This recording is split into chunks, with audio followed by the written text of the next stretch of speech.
beloved community. Hey, I'm not able to be with you all in person this week, but I've certainly been thinking of you, been praying for you and with you, and I wanted to be present with you in some way today. So how's this? How about a sermon from the pond, a sermon from the leaves? Pardon my rustle. How about that? This wild place. I'm curious, do you have a quote from a favorite writer or a verse from the Bible or some other form of wisdom that you find yourself returning to again and again? Or maybe more so, some wisdom that tends to find you wherever you are right when you tend to need it? There's a great poem by Wendell Berry that is that for me, The Peace of Wild Things. It might be a familiar one to some of you. I know I've shared it with a few of you. The Peace of Wild Things, it's a poem that has become for me something of a theme in my life, a companion poem, a prompting source of practice right in the midst of the swirl and twirl of so much world, in the midst of so many things always happening, in the midst of the steady flow of life, which is, of course, sometimes delightful, but often overwhelming, disappointing, even at times dreadful. This poem, The Peace of Wild Things, without fail, in these times helps to reorient me. So here we are in a wild place, and here's the poem for you. When despair for the world grows in me, and I wake in the night at the least sound, in fear of what my life and my children's lives may be, I go and I lie down where the wood drake rests in his beauty on the water and the great heron feeds. I come into the peace of wild things. I do not tax their lives with forethought of grief. I come into the presence of still water. I feel above me the day-blind stars waiting with their light. And for a time, I rest in the grace of the world and am free. The wild world, it abounds with grace. There is wisdom and solace in the peace of wild things. And I hope that each of you has found some space this week in the midst of all the rest to catch your breath. To catch a glimpse of perspective from the presence of still water or of a sturdy tree or of the waxing moon. As from time to time, for a time, we need to rest in the good graces that are available to us in the wild world. Because the civilized world can be so very trying and troublesome and tiresome. You know, Jesus had a practice of going out into wild spaces and finding pockets of quiet in order to, I imagine, reorient himself to the vision that he had of the world as it should be, to sink himself in to his spiritual source of strength. But he never remained in wild places. For a time, I rest in the grace of the world, says the poem, for a time. And Jesus really practiced that. He'd go out into the wild for spiritual sustenance. And then again and again, Jesus would always return to the places where humans were trying to do life together. To the temple, to the marketplace, to the table and the trail and the public square, to the gathering places, wherever life was the messiest, wherever life was most complex, wherever society was complicated by differences in status or conviction, complicated by things like money and power and influence, wherever things were complicated by politics and competing ideologies, complicated by competing ideas about custom and tradition, about things like peace and war and religion and family and how much we should or shouldn't be engaged in such matters, in matters of government and empire, in matters of and pursuits of peace in this wild or civilized world. Jesus was always returning to wherever humans were trying to do life together, no matter how messy. And today's lectionary reading from the Gospel of Mark, chapter 14, Jesus is teaching in one of those gathering places.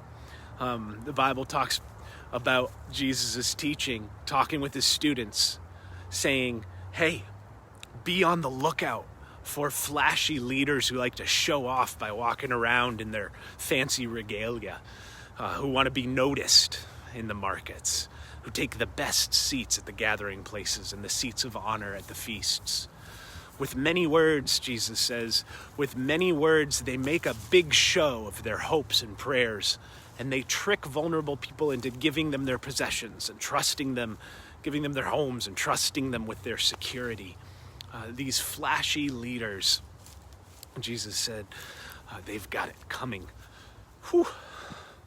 And Jesus is sitting there with his students at the temple and is watching people come and go making offerings.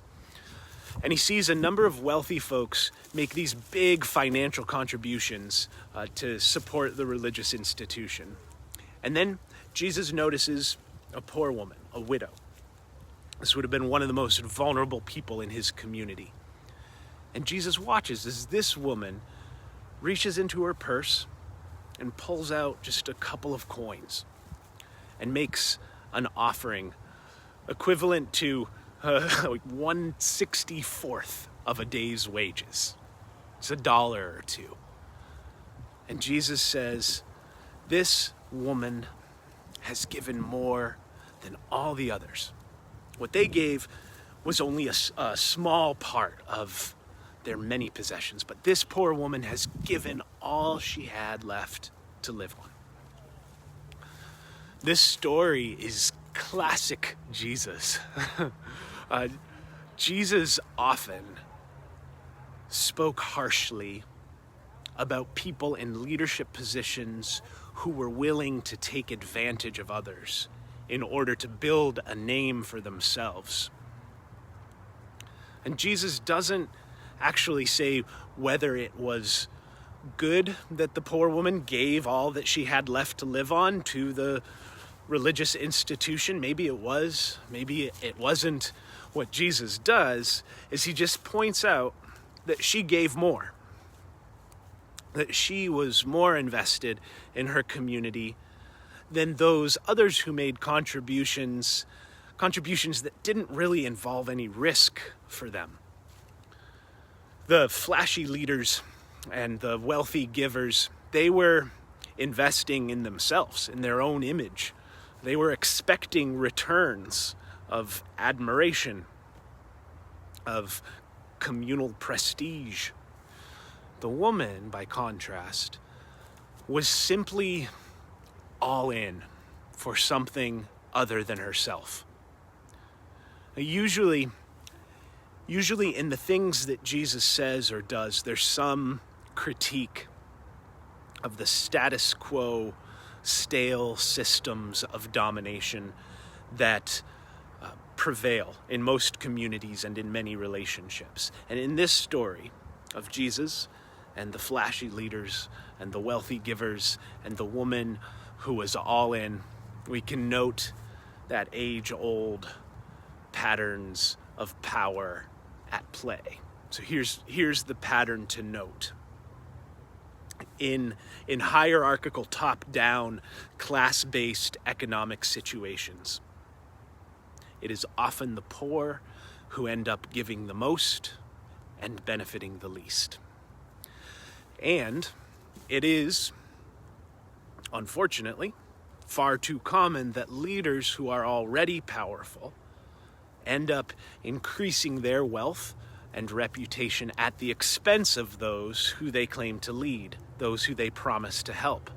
This dynamic is absolutely nothing new. And with his message rooted deep in the soil of the traditions of prophetic justice, Jesus was constantly calling out these patterns of oppression.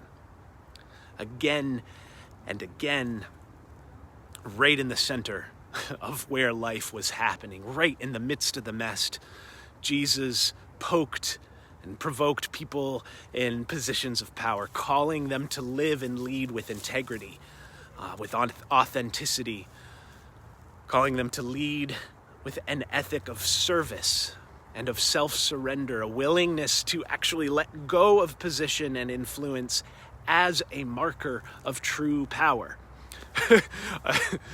Jesus would have made for a lousy politician, but his politics were fascinating.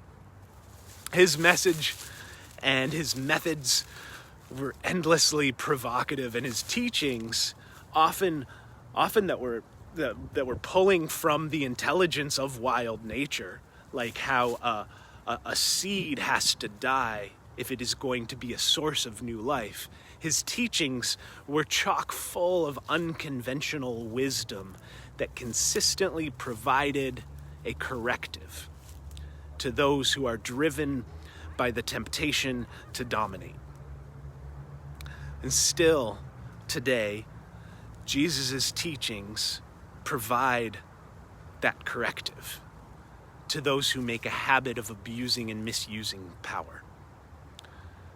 This story about Jesus and the flashy leaders and the woman who was all in, it's not about emptying your pockets into the offering plate at church.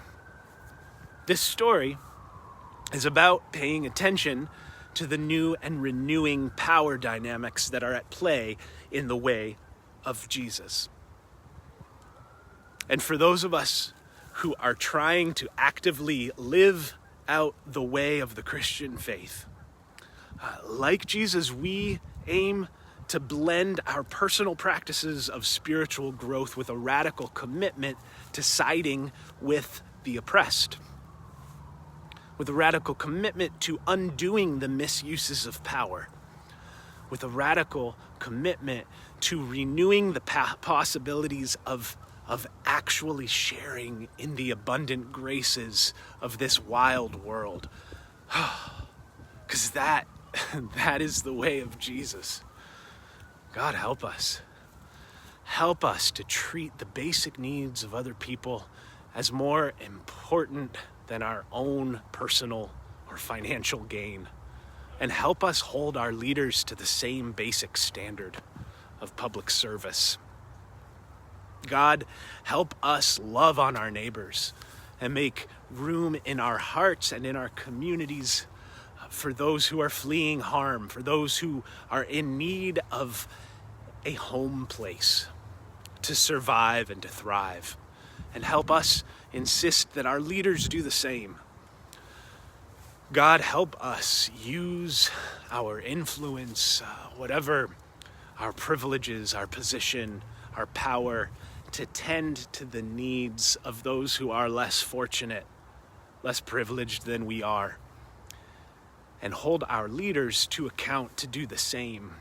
God, help us do our best to treat even our enemies, even those with whom we radically disagree. Help us to treat them with dignity and humanity, and may our leaders do the same.